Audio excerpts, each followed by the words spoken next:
Hi and welcome to the next Make Your Own Monday. I'm Alyssa Steel, the e-commerce manager here at Willow Park Wines and Spirits. Today I'm going to show you how to make a gin and tonic, and I've added my own little twist here of some vermouth. So we're going to grab our glass here and put a few ice cubes in.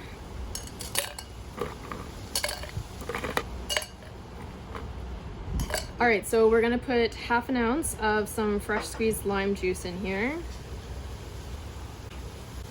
Go.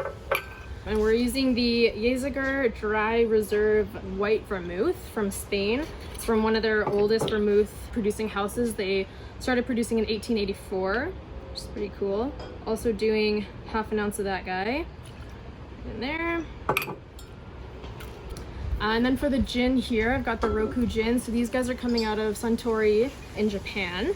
So Roku is Japanese for the number 6. So they actually have 6 special botanicals that are sourced specifically in Japan. So we are going to do 1.5 ounces of this.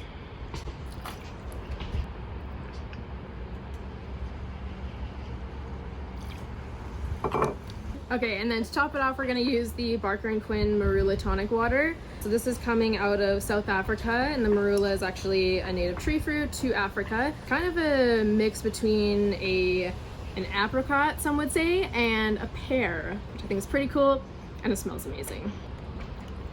All right, so just a bit there to top it off. And then for a garnish, we're just gonna throw in some raspberries to give it some color there. And then I chose to do a sprig of rosemary. I think maybe the obvious choice would be some mint. I think that would also be awesome in there, but I wanted to do something a little bit different. And there we go. Cheers.